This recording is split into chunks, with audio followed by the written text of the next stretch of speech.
سلام علیکہ یا رسول اللہ صلی اللہ تعالی علیہ وسلم پہ کرے عشق و وفا عاشق محبوب کبریا سیدی و سندی و مرشدی سیدنا امام احمد رضا خان فاضل بریلوی رحمت اللہ علیہ وہ سٹے معاب میں یوں نغمہ سرا ہوتے ہیں اور فرماتے ہیں واہ کیا مرتبہ اے غوث ہے بالا تیرا، واہ کیا مرتبہ، واہ کیا مرتبہ اے غوث ہے بالا تیرا، اونچے اونچوں کے سروں سے ہے قدم آلا، اونچے اونچوں کے سروں سے ہے قدم آلا تیرا، سر بھلا کیا کوئی جانے کہ ہے کیسا تیرا، سر بھلا کیا کوئی جانے کہ ہے کیسا تیرا، اولیاء ملتے ہیں آنکھیں وہ ہے تلوہ تیرا، اولیاء ملتے ہیں آنکھیں وہ ہے تلوہ تیرا، کیا دبے جس پہ حمایت کا ہو پنجہ تیرا، شیر کو خطرے میں لاتا نہیں کتا تیرا، تجھ سے در سے سک اور سک سے ہے مجھ کو نسبت، سرکار غوث پاک کی محبت اعلیٰ حضرت اپنے دلوں میں کس طریقے سے سجا کر بسا کر یوں ارشاد فرماتے ہیں یا رضا پیش کرتے ہیں، تجھ سے در سے سک اور سک سے ہے مجھ کو نسبت، میری گردن میں بھی ہے دور کا ڈورا تیرا، میری گردن میں بھی ہے دور کا ڈورا تیرا، اس نشانی کے جو سگ ہیں نہیں مارے جاتے، سگ مطلب کتا ہوتا ہے، سگ مطلب کتا، اس نشانی کے جو سگ ہیں نہیں مارے جاتے، حشر تک رہے میری گردن میں بھی پٹا تیرا، سبحان اللہ، حشر تک رہے میری گردن میں پٹا تیرا، مصطفیٰ کے تنے پہ سایہ کا سایہ دیکھا، کیا شعر ہے، مصطفیٰ کے تنے پہ سایہ کا سایہ دیکھا، جس نے بھی دیکھا میری جان جلوے جیبا تیرا، جس نے بھی دیکھا میری جان جلوے زیبا تیرا، اے رضا یوں نہ پلک تو صحیح جید تو نہ ہو، سید جید دہر ہے مولا تیرا، واہ کیا مرتبہ اے غوث بالا تیرا۔ آج یہ خوبصورت محفل سرکار غوث پاک کی جانب منسوب کرتے ہوئے رچائی اور سجائی گئی ہے، اور ہم اور آپ فیضان غوث سے مالا مال ہونے کے لیے یہاں پہ اکٹھا ہوئے ہیں۔ ولی سے نسبت رکھنے میں کیا فائدہ ہے؟ ہم نسبت والے ہیں، اولیاء اللہ سے محبت کرنے والے ہیں، اللہ والوں سے محبت دلوں میں بسا کر اپنی زندگی کو گزارنے والے ہیں، فائدہ کیا ہے؟ آج بہت سارے لوگ جو گستاخ نبی بھی ہیں، گستاخ رسول بھی ہیں، گستاخ اولیاء بھی ہیں، ان کو بڑی تکلیف ہوتی ہے کہ ہمیشہ یہ دیکھو تو کبھی 11ویں کی محفل لے کے بیٹھ جاتے، کبھی 6ٹھی کی محفلیں سجانے لگتے، کبھی یا غوث کا نعرہ بلند کرتے ہیں، کبھی شیخ عبدالقادر جیلانی شیئا للہ کا نعرہ بلند کرتے ہیں، کبھی غریب نواز کی چوکھٹ پہ جا کے حاضری دیتے ہیں۔ اللہ والوں کی نسبتیں ہمارے لیے کیا فائدہ ثابت ہے؟ اب وہ قرآن کے حوالے آپ کو پیش کرتا ہوں، قرآن کے آپ سورہ کہف کا مطالعہ کرو، سورہ کہف اللہ تبارک و تعالیٰ نے مکمل ایک سورت نازل فرمائی ہے، اصحاب کہف کا واقعہ اس میں ہے۔ اصحاب کہف وہ انسان، وہ 7 لوگ جو خدا کے متقی و پرہیزگار ہیں، اللہ کی عبادت و ریاضت میں ہیں، لیکن دقیانوس ایک ظالم بادشاہ، جب دقیانوس اپنی بادشاہت کی کرسی سنبھالتا ہے، اعلان کر دیا اب میرے دور خلافت میں، اب میرے دور بادشاہت میں اب کوئی بھی خدا کی عبادت نہیں کرے گا، کوئی خدا کا نام نہیں لے گا، جو بھی خدا کا ذکر کرتا، جو بھی خدا کی عبادتیں کرتا، اس کو مار دیا جاتا، سولی پہ چڑھا دیا جاتا، اس کا سر قلم کر دیا جاتا تھا۔ یہ اصحاب کہف جو چند گنے چنے افراد ہیں، یہ خدا اخلاص کی عقیدتوں میں، خدا کی محبتوں میں، خدا کی عبادتوں میں اپنی زندگی کو گزارنے والے ہیں۔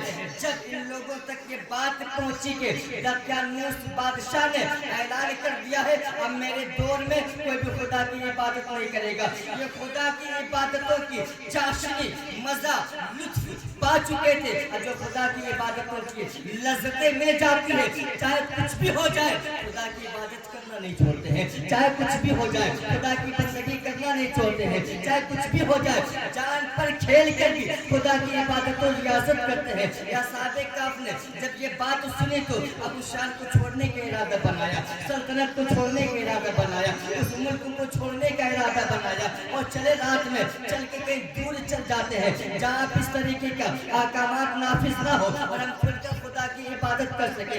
جب یہ چند اشخاص خدا کے مقرب بندے جب چلنے لگے نا تو اسی اللہ والوں سے ایک کتا بڑی پیار کرتا تھا، ایک کتا بڑی محبت کرتا تھا، ایک کتا بڑا عشق کرتا تھا۔ جب یہ اصحاب کہف چلنے لگے کتا بھی پیچھے پیچھے چلنے لگا۔ رات کی تاریکی، رات کا سناٹا ہے، ان لوگوں نے سوچا کتے کا کام ہے بھونکنا، کتے کی عادت ہے بھونکنا، کہ یہ نہ دیکھ لے اور بھونکنا شروع کر دے تاکہ دقیانوس کے سپاہی جو جاسوس گھومتے رہتے ہیں پکڑ کے کہیں گرفتار نہ کر لے، اب بادشاہ کے پاس جا کے ہمیں قیدی بنا کے پیش نہ کر دے۔ یہ سوچ کر ان لوگوں نے کتے کو ہٹانا چاہا، کتے کو بھگانا چاہا، کتے کو جھنجھوڑا۔ جب کتے کو جھنجھوڑا نا تو اس کتے کو رب تبارک و تعالیٰ نے قوت گویائی عطا فرمائی۔ کتے نے پلٹ کے جواب دیا، او میرے اصحاب، اے میرے ساتھی، اے میرے خدا کے نیک بندے، مجھے اپنے آپ سے دور نہ کرو، مجھے اپنے در سے دور نہ کرو، میں تم سے پیار کرتا ہوں، میں کتا ہوں تو کیا ہوا لیکن تمہاری محبت میرے دلوں میں ہے۔ کتے کا نام قطمیر بتایا جاتا ہے۔ جب بادشاہ کے خوف سے یہ اصحاب کہف چلے تھے کتے کو ساتھ لے لیا تھا، کتے کے دلوں میں اللہ والے کی محبت تھی محبت۔ اس بنیاد پہ تمام مفسرین کرام کا ایک قول یہ ہے اصحاب کہف کا کتا جنت میں جانے والا ہے۔ سبحان اللہ، اصحاب کہف کا کتا جنت میں جائے گا، کیوں؟ کیونکہ وہ اللہ کے نیک بندوں سے پیار کرتا تھا۔ جب ایک کتا ہو کر اللہ کے بندوں سے پیار کرے تو اس کا نذرانہ جنت مل جائے، اس کی اجرت جنت مل جائے، اس کو پروانہ جنت کا مل جائے۔ ایک کتا ہو کر عشق کے دائرے میں رہ کرنے والا جنت جا سکتا ہے۔ یہ انسان اشرف المخلوقات ہے، یہ انسان تو اشرف المخلوقات ہے۔ جب کتا اللہ کی محبت میں جنت میں جا سکتا ہے تو یہ انسان کیوں نہیں جا سکتا ہے؟ اسی بنیاد پہ ہم عشق کرتے ہیں، وسیلہ پکڑ کے اللہ والوں کی محبت اپنے دل میں رکھتے ہیں، کچھ ہو نہ ہو لیکن وسیلہ مل گیا، خدا نے قبول کر لیا، آپ کو بھی جنت کا دلہا بنا دیا۔ سبحان اللہ، اسی لیے ہم اللہ والوں سے پیار کرتے ہیں۔ آج دن محفل غوث پاک کی سجی ہے، آج محفل غوث پاک کی سجی ہے۔ یہ فقط ولی نہیں بلکہ ولیوں کے ولی ہے، یہ غوث کے بھی غوث، اقطاب کے بھی قطب، شیوخ کے شیخ، ان کے در سے ولایت تقسیم ہوا کرتی ہے، ان کے در سے ولایت تقسیم ہوا کرتی ہے۔ تو ہم اللہ کے اس مقرب بندے کی محفل آج سجا کے بیٹھے ہیں۔ یقین مانو اگر دل میں واقعی میں غوث پاک کا عشق ہے تو یہ عشق ہمیں ضرور جنت کا دولہا ضرور بنا دے۔ سرکار غوث پاک جب بغداد شریف میں آپ جلوہ افغان ہوئے تو آپ پہلے واعظ و نصیحت نہیں کرتے تھے، حالانکہ آپ سے بڑا کوئی مفتی نہیں وہاں پر، آپ سے بڑا کوئی عالم نہیں وہاں پر، آپ سے بڑا جانکار کوئی نہیں وہاں پر۔ وہ علم آپ کو عطا کیا گیا اور آپ نے علم خود حاصل بھی کی، حالانکہ آپ کو معلوم ہے کہ اللہ نے ہمیں مقام ولایت پہ فائز کیا، معلوم ہے اس کے باوجود وہ علم کے تلاش میں رہے، شہر چھوڑا، گھر چھوڑا، والدین کا سایہ چھوڑا، والدہ کی محبتیں کو چھوڑا اور چلے گئے بغداد کے سرزمین علم حاصل کرنے کے لیے۔ اس سے پتہ یہ چلتا ہے علم کا مقام کتنا اعلیٰ ہے۔ وہ ولی ہے پھر بھی جا کے مدرسے میں ثانوی ادب تک کر رہے ہیں، وہ ولی ہے پھر بھی غوث پاک جا کے آ کے علم حاصل کر رہے ہیں۔ جب آپ عالم بن گئے، بہت بڑے عالم، بہت بڑے مفتی، محدث، مفکر، مدبر، کیا کچھ نہیں آپ بن گئے، اس کے باوجود آپ وائز نہیں کرتے ہیں، آپ نصیحت نہیں کرتے ہیں، حالانکہ آپ کے پاس کسی بھی طریقے کا سوال آ جائے یقیناً خدا کی عطا کردہ صلاحیتوں سے آپ اس مسئلے کو ایک پل میں حل کر سکتے ہیں، لیکن اس کے باوجود بھی آپ خود وصیت کرتے نہیں ہیں، واز کرتے نہیں ہیں، نصیحت کرتے نہیں ہیں۔ ایک مرتبہ آپ سو رہے تھے بغداد کی جامع مسجد پہ، آقا صلی اللہ علیہ وسلم خواب میں تشریف لے کر آ گئے، فرمایا بیٹا عبد القادر تم لوگوں کو اپنے قریب کرو، تم لوگوں کو واز کرو، لوگوں کو نصیحتیں کرو، لوگوں کو درس دو۔ آپ نے فرمایا یا رسول اللہ صلی اللہ علیہ وسلم میں عجمی ہوں، میرے پاس وہ زبان نہیں ہے فصاحت و بلاغت کے سامنے میں کچھ واز کر سکوں، کچھ نصیحتیں کر سکوں۔ ہمارے آقا نے فرمایا اپنے منہ کو کھولو، اپنے منہ کو کھولا، ہمارے آقا نے 7 مرتبہ اپنے لعاب کو، لعاب دہن کو آپ کے منہ میں ڈال دیا۔ اس کے بعد چلے گئے کچھ دن، ایک دن کے بعد پھر سے خواب میں اسی طریقے سے حضرت علی مولائے کائنات رضی اللہ تعالیٰ عنہ وہ تشریف لے کر آ گئے۔ اب وہ آئے، فرمایا بیٹا عبد القادر لوگوں کے سامنے واز کرو، لوگوں کے سامنے نصیحتیں کرو، لوگوں کو اپنے قریب بلاؤ، ان کو درس حدیث سناؤ۔ آپ فرماتے ہیں کہ بابا جان میں تو کر سکتا ہوں لیکن میں عجمی ہوں، زبان ہمارے پاس وہ نہیں ہے جو یہاں کے لوگ بولا کرتے ہیں، یہاں پہ فصاحت و بلاغت کی بولی بولا کرتے ہیں، یہاں کے جملے ایک سے ایک ہوا کرتے ہیں، یہاں پہ سبق لینا چاہیے۔ غوث پاک عالم ہونے کے باوجود بھی وہ لوگوں کے سامنے واضح نصیحت کرنے سے کترا رہے ہیں، واضح نصیحت کرنے سے آپ اپنے آپ کو پہل نہیں کرتے ہیں۔ آج جوہلا کو ہم نے دیکھا ہے، نہ کچھ آتا ہے نہ کچھ جاتا ہے، کبھی مدرسے کے قریب نہیں گیا ہے، نہ مدرسے کے کبھی ہوا لگی ہے، اپنے آپ کو اس نے بولیا کیا بنا لیا، اپنے آپ کو عالم کہنے لگا۔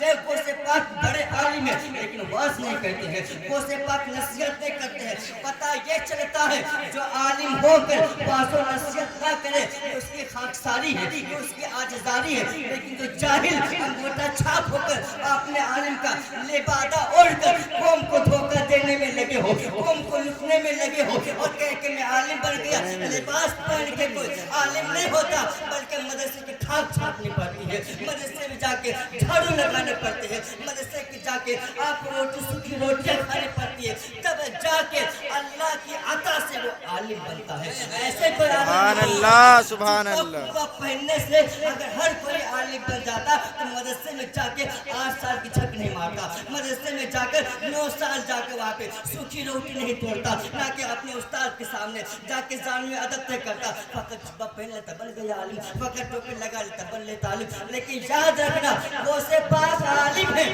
واز نہیں کرتے ہیں، غوث پاک بہت بڑے عالم ہیں لیکن واز نہیں کرتے ہیں۔ ایک مسئلہ میں آپ کو بتا دوں، غیر عالم کو واز کرنا حرام ہے، غیر عالم کو واز کرنا حرام ہے۔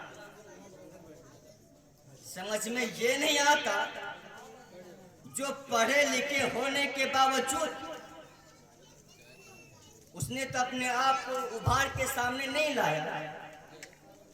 علم ہوگا، عالم کے پاس علم ہے، علماء خود جانتے ہیں کہ اس کے اندر کیا صلاحیت ہے، بتانے کی ضرورت نہیں، آپ کام کریں، آپ کا کام خود آپ کا جواب بن کے سامنے کھڑا ہوگا۔ بے شک آپ وہ کام کر کے دکھاؤ، کارکردگی آپ کریں۔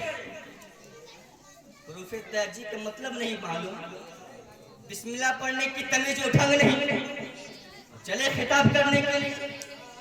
یاد رکھنا غوث پاک کی لعنت تمہارے پہ ہوگی۔ اور ایک بات میں آپ کو بتاتا ہوں، یہ بڑی عام چلا ہوا ہے، قرآن خانے کا مسئلہ آتا ہے، ہمارے یہاں ایک ختم کروا دیجیے، سنیں مسئلہ 2 ختم کروا دیجیے گا، ایک ختم نہیں ہوا، کیا حافظ صاحب ایک ختم نہیں کروایا؟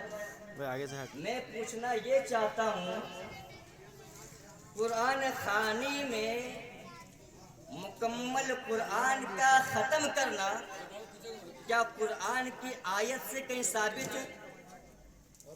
احادیث مبارکہ میں قرآن کی فضیلت ختم قرآن پہ بہت ہے، لیکن قرآن ختم کرنا کیا یہ ضروری ہے؟ کیا یہ واجب ہے؟ مسئلہ نہیں معلوم، علماء کے قریب جاؤ، لیکن سنو قرآن کو پڑھنا یہ ضروری ہے۔ او میاں سنیں، رضوان بڑی ٹاپ کی بات بتا رہا ہوں،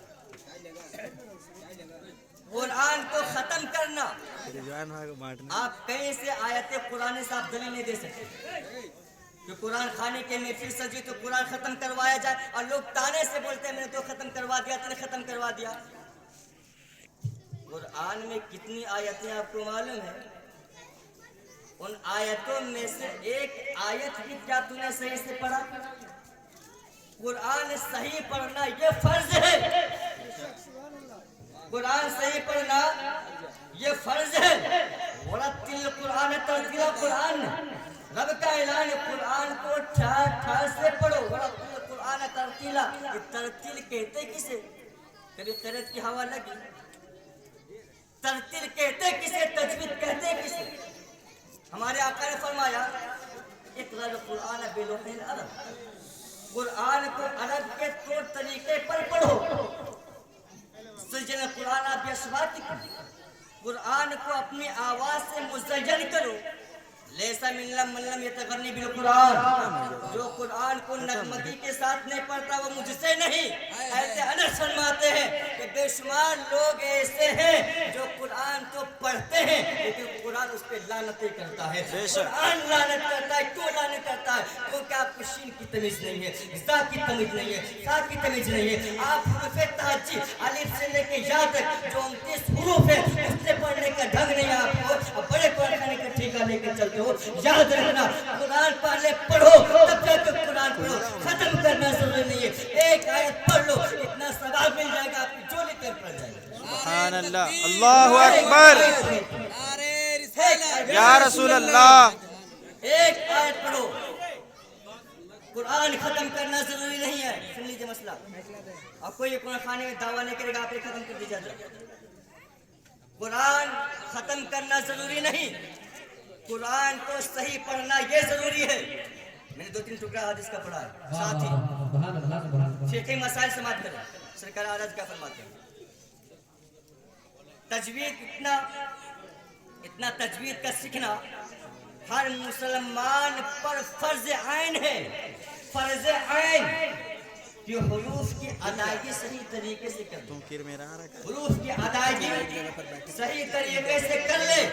اگر وہ نہ کرتا ہو اور کوشش بھی نہ کرتا ہو تو یاد رکھنا اس کی نماز قطعاً ہوتی ہی نہیں ہے۔ اللہ اکبر، اللہ۔ ہلکا سمجھ لیا آپ نے قرآن کو؟ آپ کالج کو پڑھانے کے لیے بچوں کو بھیجتے ہو، انگلش کا آپ پڑھائی دے رہے ہو، کالج میں بھیجا، اسکولوں میں بھیجا، بھیجو، کوئی مطلب نہیں، کوئی اعتراض نہیں ہے۔ آپ نے انگلش سکھانے کے چکر میں لاکھوں لاکھ خرچہ کیا، آپ انگلش پڑھانے کے چکر میں آپ 1,000 6,000 مہینہ آپ دیا کرتے ہیں، کیوں کہ میرا بچہ انگلش بولے، میرا بچہ پڑھ لے۔ ایک سوال، انگلش کیا یہ علم ہے؟ ہندی کیا یہ علم ہے؟ ایک لینگویج ہے، یہ کیا یہ لینگویج ہے، ایک لینگویج ہے۔ علم حقیقت قرآن میں ہے، علم حقیقت قرآن میں ہے۔ جو آپ کو کھڑے کھڑے مچنے کا ڈھنگ بتاوے کیا وہ علم ہے؟ اور اس علم کے پیچھے تم نے لاکھوں لاکھ روپے خرچہ کر دیا، اب مولوی صاحب اگر 100 کا مطالبہ کرتے پیسہ مانگنے لگے۔ ارے یار، قرآن پڑھنا مسلمان پہ فرض عین ہے، جو پڑھا رہا ہے تم اسکولوں میں خرچہ کر سکتے ہو، جس کو سیکھنا فرض عین ہے اس میں کوئی خرچ نہیں کر سکتے، اس میں تم خرچہ نہیں کر سکتے۔ لوگوں کا ذہن اس طریقے سے بٹا جا رہا ہے، اس طریقے سے منتشر ہو رہا ہے، مولوی کے نظر پہ سب کی ٹکی ہوئی ہے، لیکن یہ پتہ نہیں کہ تجھے تمہارا کیا علم دے رہا ہے۔ قرآن کی تعلیم کا یہ تم نے ہلکا سمجھ لیا۔ ہمارے آقا نے کیا فرمایا؟ خیرکم من تعلم القرآن وعلمہ، تم میں بہترین شخص وہ ہے